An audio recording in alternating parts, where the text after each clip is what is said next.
시청자 여러분 안녕하십니까. 일자리 한라인 시작합니다. 계속해서 말씀드립니다만 요즘 취업에서 경험이 진짜 중요하게 강조가 되고 있습니다. 그런데 저희 방송하면서도 명언이 하나 나왔죠. 취준생들의 경험은 다 거기서 거기다. 이 거기서 거기인 경험을 어떻게 잘 효율적으로 전달하느냐가 바로 성패, 이 갈림길이 됩니다. 오늘도 그 내용 어떻게 하면 잘 어필할 수 있을지 전달해 드릴게요. 두 분 함께합니다. 안녕하세요. 네, 반갑습니다. 인사 부탁드립니다. 네, 안녕하십니까. 전 여러분들과 함께 여러분들의 경험을 어떻게 하면 잘 어필할 수 있을지 연구하고 노력하는 안정영입니다. 만나서 반갑습니다. 네, 안정영 대표님 반갑습니다. 네. 대표님. 네, 안녕하세요. 저는 여러분들의 취업 멘토로서 여러분들이 부족하다고 생각한 것을 저는 조금 더 가능성 있게 만들어드리는 차연이라고 합니다. 여러분들이 오늘 경험을 같이 한번 분석해보는 시간 갖도록 하겠습니다. 네, 반갑습니다. 차연희 대표님. 자, 지난 시간에는 인문계 취업준비생들 특히 대상으로 해서 어떤 질문들이 나오는지 또 어떻게 대답을 하면 좀 더 효율적일지 좀 예를 들어서 저희가 많이 설명을 드렸는데 오늘은 어떤 내용 살펴볼까요? 네, 오늘은 공공기관의 기술직 지원자들을 대상으로 네. 자소서 작성 시의 경험 구성을 어떻게 하셔야 되는지 알아보도록 하겠습니다. 인문계와 기술직 방향이 근본적으로 좀 달라집니까? 네. 네. 인문계 같은 경우는 이제 사무행정에서의 네. 어떤 문서나 이런 쪽이다 보니까 네. 학교 이외의 어떤 활동에서 많이 요구되는 부분이 있었지만요. 네. 기술직 같은 경우는 사실 학교 내에서의 활동이 사실 중점적으로만 하더라도 취업에 충분히 합격할 수 있는 그런 사례들이 많습니다. 네. 이제 그런 어떤 학업 중에 팀 프로젝트라던가 학업 중에 어떤 실습실에서의 어떤 장면이라던가 또 연구실에서 연구 프로젝트를 본인이 참여했다라던가 네. 이런 내용들로 자소서에 주로 작성을 하신다면 자소서 내용에 있어서 역량을 파악하는데 기술직으로서 해당 기술을 어느 정도 파악할 수 있다라고 해서 여러분들이 연구실, 실습실, 팀 프로젝트, 캡스톤 디자인 이런 활동들을 우리가 찾아볼 수 있겠습니다. 연구실, 실험실, 랩실이라고도 많이 하는데 네네. 그런 부분에 대한 얘기가 네. 인문계 쪽보다는 확실히 좀 예로 많이 나오지 않을까 생각이 왜냐하면 드는데. 네. 인문상경 같은 경우에 이제 행정직이잖아요. 그렇죠. 행정직은 사실 모든 걸 좀 포괄하는 네. 그런 일이라 다양한 네. 경험들을 해보는 게 좋은데 이쪽 기술직은 말 그대로 기술이잖아요. 그쵸. 그래서 해당 이쪽 직무에 관련된 기본적인 지식이 좀 있어야 될 거예요. 그다음에 그런 것들을 단순한 지식뿐만 아니라 무엇인가 좀 해본 분이 조금 더 몸에도 남겠죠. 그래서 네.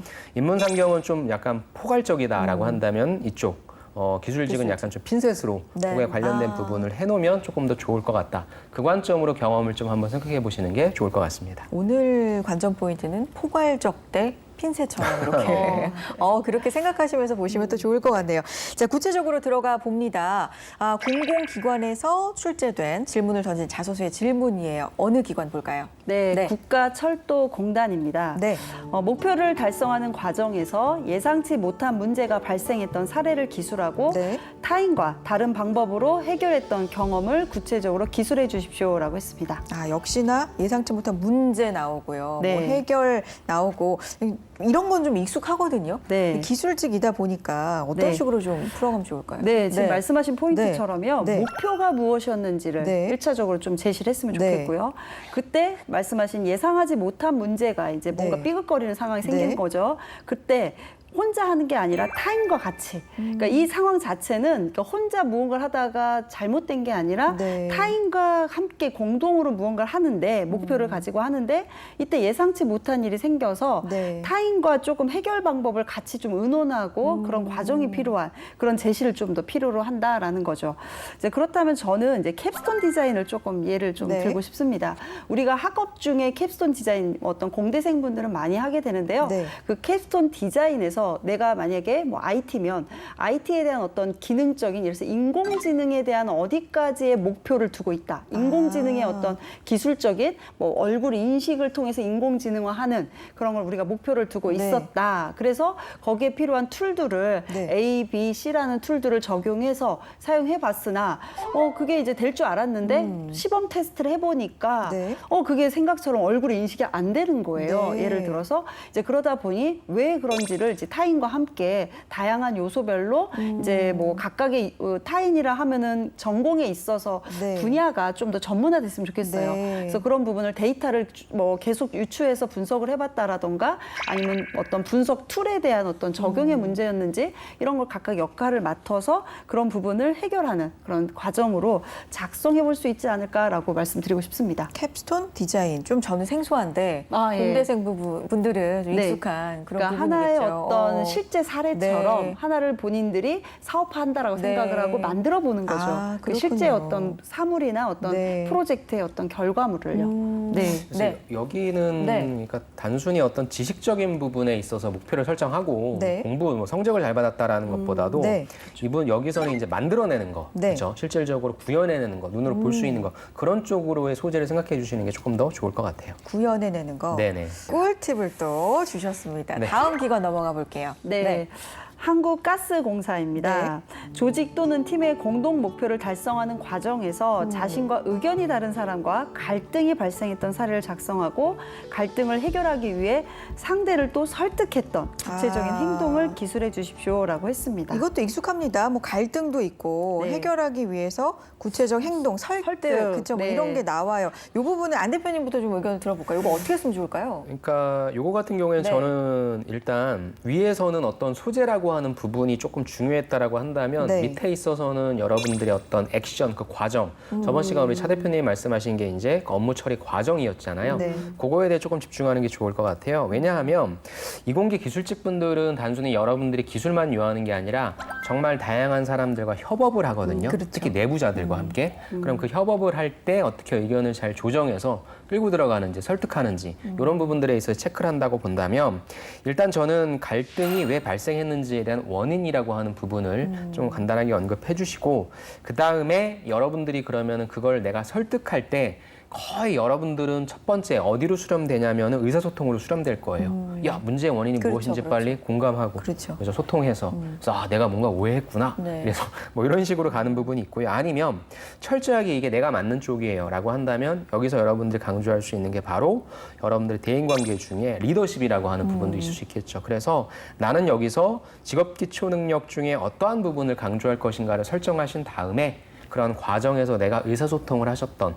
아니면 대인관계 이런 스킬을 사용하셨건 그런 방법으로 좀 말씀을 해주시고 네. 소재는 가급적이면은 또 역시 팀 프로젝트나 아. 연구실 실습 공모전 등 앞서서 말씀해 주셨던 뭐 캡스톤 디자인도 상관없습니다. 그런 소재 내에서 하시되 너무 그 소재의 측면이 아니라 내가 이걸 그 과정에서 갈등은 무엇이었고 이걸 내가 해결하기 위해 어떻게 했는지에 대한 그 과정에 대해서 집중해 주시면 좋을 것 같습니다. 아무래도 그런 쪽이 네. 프로젝트나 이런 쪽에서 또 소재를 갖고 오는 게 좋을 것 같고요. 네. 대표님. 네. 네. 뭐 조금 더 부연한다면 네. 갈등이라는 단어는 견해 차이도 또 있을 그렇죠. 수 있습니다. 그래서 견해 차이가 좀 다른 어떤 부분, 그러니까 똑같은 이제 목표는 동일한데 나는 A라는 기술을 넣었으면 좋겠는데 다른 이제 같은 팀원은 B라는 것을 넣었으면 좋겠다. 그 부분이 서로 이제 계속 뭐 치거니 받거니 네. 이제 이렇게 왔다 갔다 하다 보니 그게 왜 그런지를 이제 설득하는 거. 네. 그렇죠. 이제 어떤 분석적인 자료를 데이터를 갖고 와 설득할 수도 있고요. 그래서 A를 선택할지 B를 선택할지에 대한 어떤 기술적인 측면들에 대한 어떤 선택에 대한 견해 차이를 각각의 데이터나 어떤 자료를 통해서 뭐 하기도 하는 어떤 설명을 통해서 할 수도 있고요. 이제 이런 부분들로 또 접근해 볼 수도 있을 것 같습니다. 알겠습니다. 다음 기관 넘어가 볼게요. 네. 또 어떤 사례일까요? 이번에는 네. 한국남동발전입니다. 네. 당면한 문제를 해결하기 위해 시도했던 경험 중에 원인을 철저히 규명하여 문제를 해결했던 사례를 구체적으로 기술해 달라라고 했고요. 네. 문제가 되는 상황은 무엇이었고 어떠한 과정을 통해서 원인을 규명했는지 어떻게 해결했는지를 상세히 기술해 달라 했습니다. 문제 해결인데 네. 여긴 조금 느낌이 다른 게 원인을 철저히 규명 뭐 이런 게 좀 눈에 띄는데요. 이거 어떤 식으로 답하는 게 좋을까요? 네. 네. 그러니까 우리가 이제 어떤 일을 하든지 항상 문제가 계속 발생이 되는데 네. 그 문제의 원인을 파악하는 어떤 본인의 접근 방법이라고 해야 될까요? 그러니까 문제가 생겼어요. 예를 들어서 지금 방송 현장에서 문제가 생겼으면 뭐 A라는 분은 예를 들어서 어떤 하나의 여기 시설물에 네네. 대한 네네. 그런 설계도를 갖고 네네네. 와서 어느 부분에 뭔가 전기에 문제가 있는지 뭐 이런 어떤 부분들을 보시는 분이 그럴 수 있는가 있죠. 하면 네. 어떤 분은 전화해서 선배에게 전화하는 거죠. 전화해서 이 어떤 공간을 잘 잘 아는 선배에게 전화해서 이런 상황은 주로 어떤 일이 있어서 이렇게 상황이 됩니까? 라고 물어볼 수 있는 상황도 네. 있을 거고요.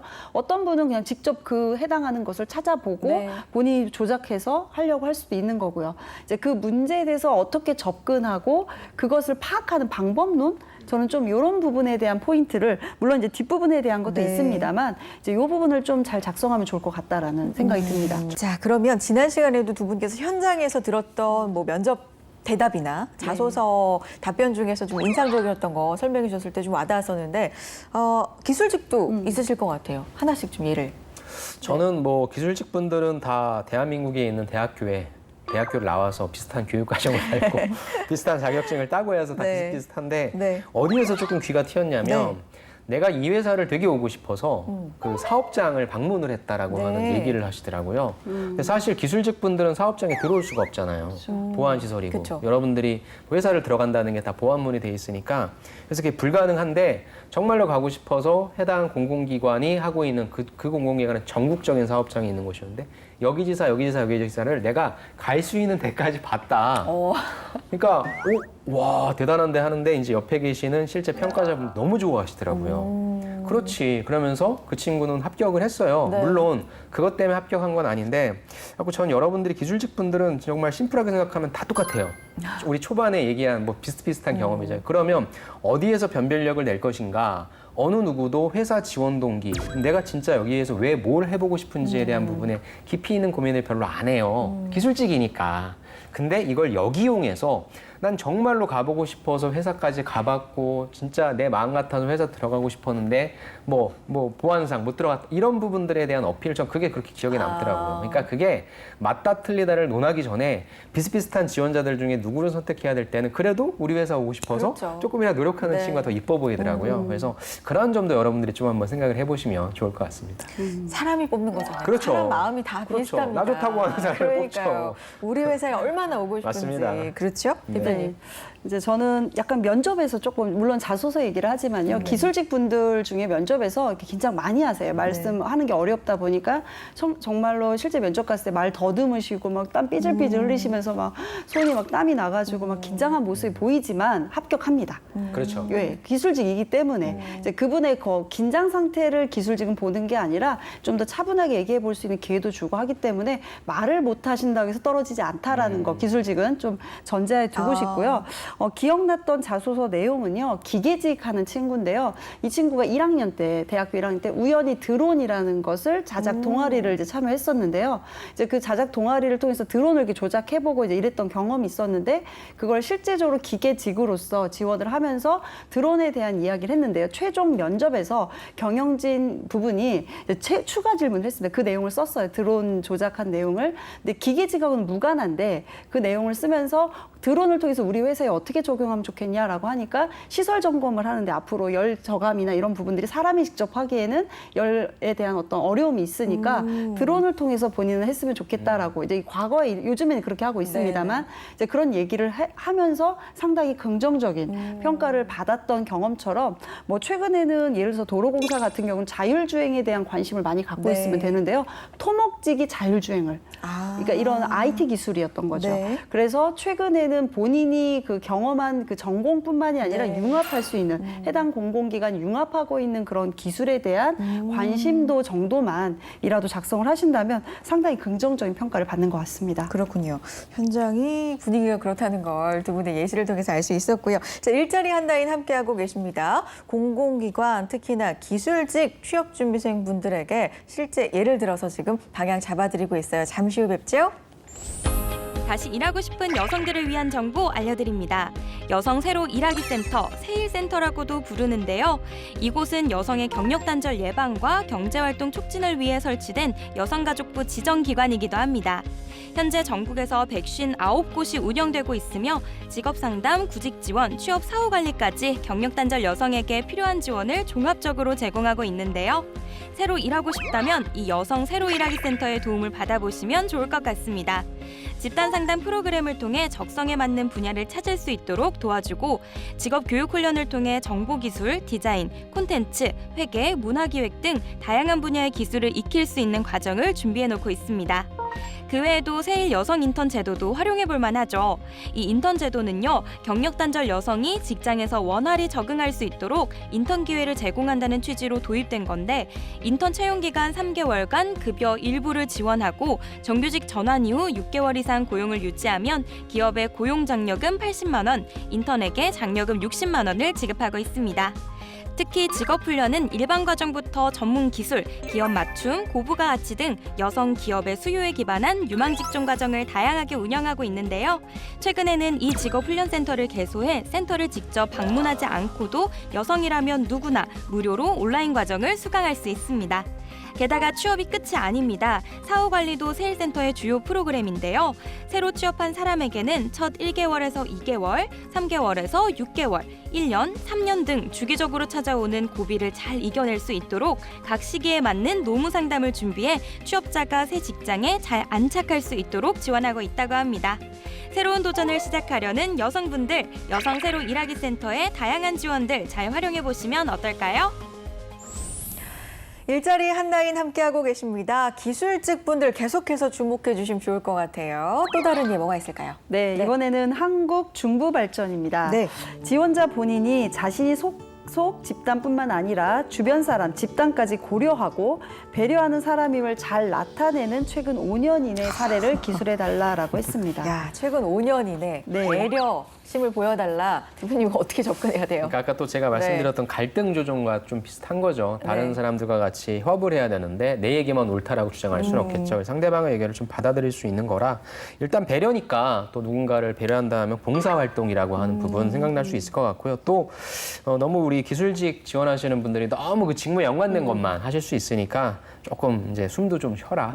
다른 사람과 지낼 수 있었던 건 무엇이냐라는 봉사활동의 소재도 좋을 것 같고 아니면 저는 다른 사람들을 배려한다라고 하는 내용을 여러분들이 그 프로젝트나 이런 거 하시면서 그다음에 여러분들 학생회 같은 것도 있죠. 그래서 너무 여기는 직무에 연관된 소재를 생각 안 하셔도 되고 좀 말랑말랑한 소재들 거기에서 내가 이제 배려하는 거라는데 사실 그렇다면 배려 역시 이런 추상적인 단어가 나올 때 나는 배려가 어떤 거다라고 좀 정의를 내려주시고 그에 따라 행동했다라고 해주시면 괜찮을 것 같습니다. 추상적이니까 제가 생각하는 배려란 그렇죠. 으로 생각을 해서 네. 일단 정의를 내려주고 그다음에 좋은 팁인 것 같아요. 대표님은요? 네, 제가 네. 생각하는 배려라. 네. 저는 네. 이제 다른 사람을 이해하는 게 저는 일단 배려라고 생각을 한다면 예를 들어서 학생회 활동을 본다면 학생회에 보면은 제가 만약에 뭐 전기 전자과 학생인데 예를 들어서 상경 계열이나 인문 계열 친구들이 같이 이제 함께 학생회 활동을 할 수 있을 거고요. 이럴 때 무언가 일에 있어서 뭐 내가 해야 되는 일이 아니지만 아니면 내 역할이 조금 더 그거는 좀 부담스럽지만 이 분들이 좀 더 같이 함께 해야 된다라는 부분에 있어서 좀 전공자가 좀 다르지만 그런 부분에 있어서 내 역할의 어떤 부분들을 예를 들어서입니다. 뭐 전자 전공자인데 뭐 좀 춤을 추거나 이런 게 좀 어색하지만 우리 학생회가 좀 그런 뭐 축제 분위기상 그런 걸 좀 쳐야 된다라고 한다면 내가 몸치지만 좀 이런 것들을 좀 같이 뭐 무용과 친구들하고 같이 좀 이렇게 협력해가지고 해봤다라던가 이런 소프트한 부분들을 좀 얘기한다면 사람이 직장 생활하면서 정말 이렇게 아까 말씀하신 것처럼 관계라는 것은 그 사람이 갖고 있는 취미나 여러 가지 요소들에서 많이 소통이 또 되는 네, 부분이 네. 있어서요. 그런 요소가 또 해당이 되지 않을까 싶습니다. 알겠습니다. 이게 사실 이공계분들, 뭐 기술직분들이 배려 이렇게 나오면 너무 추상적인 단어기도 하고 좀 뭘 써야 될지 막막하실 수도 있는데 이런 식으로 접근을 해보시면 좋을 것 같다는 생각 들고요. 자, 다음 기관 가겠습니다. 네. 어딘가요? 한국수력원자력입니다. 네. 단체에서 대화나 토론을 통해 상호 입장과 상황을 정확히 이해함으로써 건설적인 문제를 해결해 본 경험에 대해서 세부 항목에 따라 작성해 주십시오라고 했습니다. 대화나 토론, 네. 건설적으로 문제를 해결해봤다. 네. 이런 게 좀 눈에 띄는데 이건 접근 어떻게 해볼까요? 네, 뭐 네. 여기서도 단체라는 부분을 제시를 했습니다. 네. 이제 학교생활, 회사, 동아리, 동호회. 그래서 그냥 일반적인 어떤 거든 상관없으니 상호 입장이라는 부분이 상당히 중요할 것 같습니다. 그래서 저희도 보면은 이제 취업을 준비하는 취업 컨설턴트와 그다음에 MC님의 어떤 네. 방송국에 계시는 분의 어떤 입장 이런 어떤 부분들에 대한 것들을 명확하게 얘기를 하고 그 입장의 차이에 있어서 그 어떤 중복될 수 있는 상호 이게 상충할 수 있는 부분들에 대해서 이제 제시를 하는 그 내용이 중요할 것 같습니다. 포인트가 상호 입장. 이게 그렇죠. 진짜 상호 입장이 중요하군요. 무엇이었다라는 오, 네. 부분을 잘 제시를 해서 그 부분의 중간에 어떤 관계되는 부분들을 찾아내는 아. 그 부분이 무엇으로서 이제 우리는 그 부분을 서로 이제 어떻게 보면 합의했다라는 네. 어떤 합의적인 부분들을 제시하는 게 중요할 것 같습니다. 네. 그럼으로써 이제 결론값에 네. 그렇게 이해를 한다면 줄일 수 있잖아요. 자원 관리, 그러니까 시간이라고 하는 부분을 그래서 더욱더 효과적으로 줄일 수 있었다. 아니면은 우리가 그렇게 서로의 상대방에 대한 이해를 통해서 어떻게 업무를 배분하는 것이 조금 더 낫다라고 하는 판단도 할 수 있으니까 네. 저는 여기에 대해 자원 관리적인 성격까지 결론값에 넣어주신다면 훨씬 더 좋을 것 같아요. 오, 이게 단순히 이제 감성적으로, 감정적으로 접근하는 게 아니라 그래서 효율적으로 시간을 줄였다. 그렇죠. 뭐 이런 것들, 예. 그렇죠. 아꼈다. 네네. 오. 그럼 이 안에는 대인관계, 그렇죠. 의사소통, 예. 자원관리 네. 이런 세 그를 가지 통한 역량을 문제 해결까지. 문제 해결까지 예. 이렇게 네 가지 영역이 하나의 질문에서 또 네. 도출해 볼 수 있는 질문. 아, 좋네요. 네. 방향이 잡힙니다. 네. 다음 기관 하나 더 가볼게요. 어디 있을까요? 네, 한국전력공사입니다. 네. 누가 시키지 않았지만 스스로 팀이나 조직, 단체 등을 위해 고민해서 수행했던 일이 있다면 그 경험과 스스로 찾아서 할 수밖에 없었던 이유와 노력한 만큼 만족할 만한 성과를 얻었는지에 대해서 구체적으로 기술해 주십시오라고 했습니다. 지금 스스로가 2번 나오거든요. 이 포인트 맞아요? 네, 맞습니다. 어떻게 가야 될까요, 방향? 이 같은 경우에는 일단 두 가지로 좀 생각할 수 있을 것 같아요. 네. 첫 번째는 내 역량을 좀 뿜뿜할 거냐, 네. 열심히 난 적극적이고 도전적인 사람이다의 개인적인 성과라고 하는 부분을 얘기할 거냐, 아니면은 여기 나와 있는 것처럼 팀이나 조직 단체의 어떤 과제였고 그걸 내가 굳이 하지 않아도 돼요. 난 인턴 사원인데 이거는 정규직 분들이 하시는 건데 내가 안 해도 되는데 적극적으로 한번 나서서 했는지 등등 그런 같은 공동의 목표를 달성하기 위해 노력한 거였는지 두 가지의 어떤 관점으로 좀 여러분들이 갖고 계신 거 했으면 좋겠고요. 저는 그래서 여기서는 내부적인 어떤 소재라기보다는 네. 외부적인 소재 이런 것들이 조금 더 좋을 것 같고 그 다음에 여기에서 만족할 만한 성과를 얻었는지 저는 열심히 했는데 얻지 못했습니다로 귀결하는 건 이렇게 끝내는 거는 어떻게 평가를 해야 되지 이러잖아요. 그래서 저는 가급적이면은 중간에 뭐 실패를 한번 했다 할지라도 마지막 결론은 조금 성과를 냈다. 그래서 그런 거 바탕으로 똑같은 실수 실패 되풀이하지 않고 이제 비슷한 일 한다면 잘하겠다 이런 긍정적인 좀 얘기로 해주시는 게 좋을 것 같습니다. 가급적이면 외부적 소재, 긍정적인 네네네. 비결로. 저라면 그렇게 했으면 좋을 것 알겠습니다. 같아요. 대표님. 저는 그래서 아르바이트를 좀 제시해 볼 수 있는데요. 이 질문 자체 한국전력공사라는 것을 받고 스스로라는 단어가 계속 강조됐다라는 네네네. 거에서 루틴한 일을 주어졌을 때 우리가 루틴한 일이 이제 주어지다 보면은 사실 상당히 기계화되잖아요. 그러면 시키지 않으면 안 하게 되는 그렇죠. 그런 부분들에 대한 질문이 아닐까라는 생각이 파악이 되고요. 그렇다면 이제 주어진 일은 루틴하게 정해져 있는 일이지만 그런 상황 속에 어떤 문제가 발생할 때 피하지 않고 그 문제에 대해서 좀 더 접근해서 스스로 뭔가 찾아서 해결한 경험. 이제 그렇다면 아르바이트 중에 뭐 예를 들어서 뭐 부품회사 아르바이트를 했는데 그때 부품에 대한 어떤 정비 과정, 품질 정비 과정이 이제 A, B, C가 있어서 그런 정비 과정을 꾸준히 이렇게 진행하고 이제 내보내는 그런 업무를 담당했으나 이제 그 정비 과정에서 조금 이상한 요소가 발생해서 그 요소를 예를 들어서 생산팀에 있는 누군가에게 가서 좀 이 부분이 조금 더 기존의 거와 좀 다른 것 같은데 왜 그런지에 대해서 물어보고 그러면 이 부분에 대해서 이렇게 해서 뭐 그대로 납품을 해도 되는지 이런 부분들을 좀 더 확인하는 과정. 네. 예, 그래서 루틴한 거에 좀 더 확인하는 포인트를 한 번 더 찝어주면서 이제 뭔가 성과. 그래서 네. 결국은 뭐 불량품이 나가지 않게 됐던 성과 이런 이야기를 할 수 있지 않을까 싶습니다. 알겠습니다. 자, 우리가 지금 3회에 걸쳐서 하반기 대비로 어떻게 하면 내가 가진 매력을 내가 이 회사에 적합하다라는 걸 좀 어필할 수 있을까? 특히나 공공기관 중심으로 자소서 어떻게 하면 어필을 잘할 수 있을까? 방향을 좀 전반적으로 잡아봤거든요. 정리를 쭉 해주시면서 조언의 말씀 한 말씀씩 듣고 싶습니다. 앞서서 뭐 구조라든지 네. 그다음에 뭐 소재는 많이 말씀드렸으니까 네. 기술직 분들한테 말씀드리는 제 네. 조언은 네. 여러분들은 들어가셔서 문서 작업 생각보다 많이 하실 거예요. 그래서 이 서류를 딱 봤을 때 되게 간결하게 잘 썼다. 그러니까 보통 인문상경계 분들은 글을 잘 쓴다라고 하는 생각을 하시고 여러분들은 그렇게 기대는 안 하는데 역시 그걸 역이용하는 거죠. 와, 글을 되게 논리적으로 잘 쓰는구나.